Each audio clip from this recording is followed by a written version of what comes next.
Hello दोस्तों, welcome to easy investing. तो आज के नए ईटीएफ लिस्टिंग अपडेट में हम बात करेंगे डिविडेंड ईटीएफ के बारे में। आपको याद होगा कुछ टाइम पहले हमने एक डिविडेंड ईटीएफ के बारे में बात की थी जब उसका इन्फो आया था। तो फाइनली अब वो ईटीएफ मार्केट में लिस्ट हो चुका है, उसी के बारे में हम इस वीडियो में आपको जानकारी देंगे। तो आइए चलिए देख लेते हैं लिस्टिंग को, सारा कुछ देख लेते हैं, किस प्राइस में लिस्टिंग हुआ है, क्या ईटीएफ कोड है और कैसे यहाँ पर वॉल्यूम्स वगैरह हैं, क्या कुछ रिटर्न्स हैं, सारा कुछ देख लेते हैं। तो चलिए वीडियो को शुरू करते हैं। तो जैसा कि हमने आपको कुछ दिन पहले अपडेट दिया था कि जब एडलवाइस म्यूचुअल फंड ने लॉन्च किया था BSc large mid 60:40 stable dividend 50 ETF, और ये ईटीएफ अब मार्केट में हो गया है लिस्ट। और ये ईटीएफ का इन्फो जो आया था वो आप यहाँ पर देख सकते हैं, एनएसई की वेबसाइट पर आया था इन्फो 27 जुलाई 2026 को, और ये 29 जुलाई 2026 को इस ईटीएफ का इन्फो क्लोज हो गया था, जहाँ पर कि मिनिमम इन्वेस्टमेंट अमाउंट इन्फो के दौरान जो था वो 5,000 रुपये का था। तो चलिए अब इसकी लिस्टिंग को देख लेते हैं। तो ये है, देखिए, ग्रो का डीमेट अकाउंट, और यहाँ पर आप इस ईटीएफ का नाम देख सकते हैं।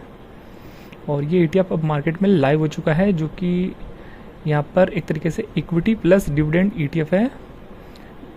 मतलब कि इसमें जो इक्विटी वाले स्टॉक्स हैं उनका जो डिविडेंड आएगा वो इस ईटीएफ में एक तरीके से री इन्वेस्ट होता रहेगा।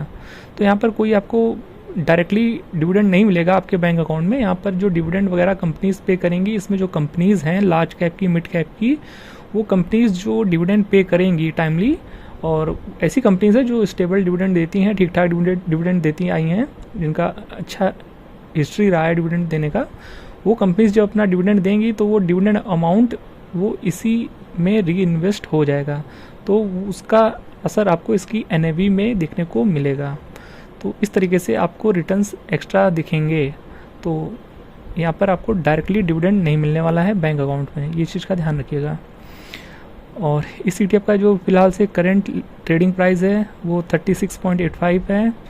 ईटीएफ का जो कोड है वो है ELMDIV। तो ये है इस ईटीएफ का कोड, जिसे आप ध्यान में रखिएगा, और इस कोड को डालेंगे तो आपको ये ईटीएफ मिल जाएगा। और इसकी लिस्टिंग जो है वो आज ही के दिन हुई है। 1 वीक के चार्ट में देखेंगे तो 5 अगस्त तक का ही डेटा दिखाएगा, और प्राइस लगभग 37 के आसपास इसका लिस्टिंग प्राइस देखने को मिल रहा है, जो कि अभी फ़िलहाल से 36.85 पर है। और आज के दिन देखेंगे तो यहाँ पर आधे % की तेज़ी है लगभग। तो ऐसा कुछ ईटीएफ है। तो चलिए अब देख लेते हैं क्या कुछ यहाँ पर वॉल्यूम्स दिख रहे हैं आज के दिन। और क्योंकि हमारे पास पूरे दिन का डेटा नहीं है, क्योंकि ये ईटीएफ आज ही लिस्ट हुआ है, और हमने कहा था जब ये ईटीएफ लिस्ट होगा सबसे पहले हम अपडेट देने की कोशिश करेंगे। तो यहाँ पर हमारे पास पूरे दिन का डेटा तो नहीं है, पर अभी तक का डेटा हमारे पास देखने को मिल रहा है जो इस ईटीएफ में, वो हम आपको शो कर देते हैं। तो देख लीजिए, अभी लगभग 11:30 के आसपास का टाइम हुआ है। देख लेते हैं कितना वॉल्यूम आया है। तो यहाँ पर देख सकते हैं अभी फ़िलहाल से जो 2-2.5 घंटे हुए हैं मार्केट में, वो वहाँ पर देखिए 3414 का वॉल्यूम आया है। तो अभी वॉल्यूम तो थोड़े कम है, क्योंकि जाहिर सी बात है आज ही लिस्टिंग हुई है। बहुत कम ही लोग को पता होगा इस ईटीएफ के बारे में कि ऐसा कोई ईटीएफ मार्केट में आया था या लिस्टिंग हुई है कोई आज ऐसे ईटीएफ की। तो इस वजह से जैसे जैसे लोगों को पता चलेगा तो थोड़े से यहाँ पर वॉल्यूम बढ़ते हुए देखने को मिलेंगे, पर फिलहाल से अभी वॉल्यूम कम दिख रहे हैं। तो इस बात का ध्यान रखिएगा कि वॉल्यूम अभी थोड़े से कम है। बाकी इसको मार्केट में 1-2 दिन ट्रेड हो जाने दीजिए। अगर वॉल्यूम ठीक ठाक आते हैं तो आप निवेश के बारे में सोच सकते हैं, पर अभी फिलहाल से वॉल्यूम थोड़े से कम दिख रहे हैं, और एंड ऑफ द डे दिखना इंपॉर्टेंट होगा कैसे वॉल्यूम्स आते हैं। बाकी ऐसा कुछ है ईटीएफ। अब चलिए बात कर लेते हैं इसके इंडेक्स के बारे में, जिस इंडेक्स को ये करेगा ट्रैक, जो कि है BSc large mid 60:40 stable dividend 50। तो चलिए देख लेते हैं इस इंडेक्स के बारे में क्या कुछ रिटर्न्स रहे हैं। तो सबसे पहले देख लीजिए ये इंडेक्स किस तरीके से फॉर्म होता है, किस तरीके से बनाया जाता है। तो ये बीएससी की वेबसाइट है, आप यहाँ पर आकर पढ़ सकते हैं। तो नाम से ही जैसा कि आपको पता चल रहा होगा, जो 60% वेटेज है वो लार्ज मिड में है। मतलब कि लार्ज कैप से 60% वेटेज है और मिड कैप से 40% का वेटेज है।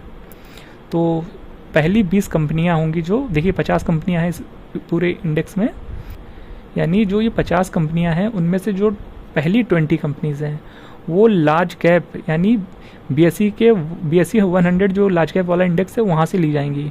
बाकी की बची हुई 30 कंपनियाँ वो टॉप 30 कंपनियाँ मिड कैप से ली जाएंगी, जो कि BSE 150 मिड कैप इंडेक्स है, यहाँ से ली जाएंगी, इसमें से 30 कंपनियाँ। तो इस तरीके से टोटल 50 कंपनियाँ हो जाती हैं, 20 कंपनियाँ लार्ज कैप से, 30 कंपनियाँ BSE 150 मिड कैप से। इस तरीके से 50 कंपनियाँ कंप्लीट हो जाएंगी। तो इस तरीके से ये इंडेक्स बनाया जाता है। और यहाँ पर जब कंपनियों का सिलेक्शन होता है तो ये चीज़ ध्यान में रखी जाती है कि वो ऐसी कंपनीज हो जो एक स्टेबल डिविडेंड पे करती आई हों और जिनका डिविडेंड हिस्ट्री अच्छा रहा हो, जो टाइमली डिविडेंड पे करती हों, तो ऐसी कंपनीज को यहाँ पर इस इंडेक्स में शामिल किया जाता है। बाकी 5 साल का इंडेक्स का चार्ट आप देख सकते हैं। इस इंडेक्स का जो 5 साल का चार्ट है, बीते 5 साल का 2021 से लेकर के 2026 तक का, वो आप यहाँ देख सकते हैं।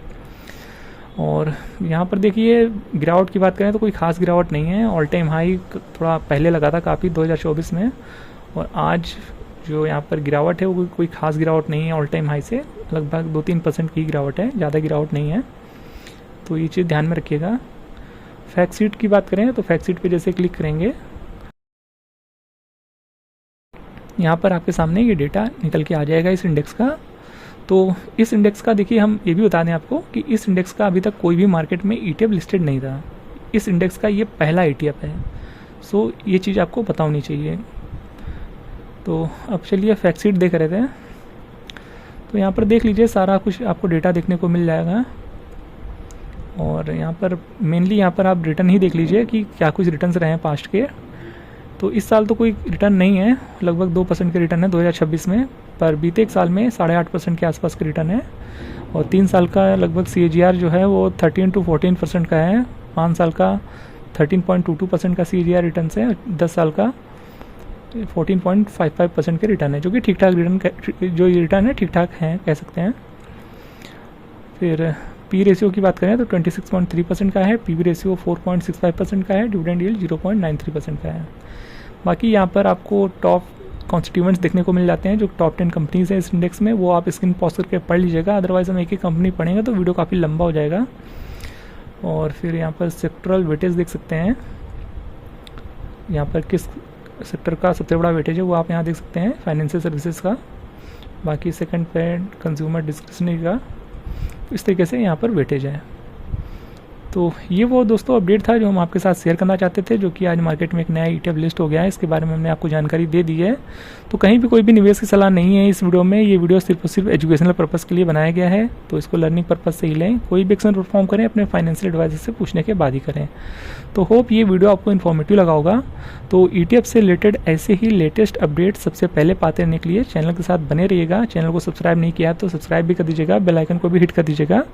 तो मिलते हैं नेक्स्ट वीडियो में किसी और नए अपडेट के साथ। तब तक के लिए चैनल के साथ बने रहिएगा। Till then good bye.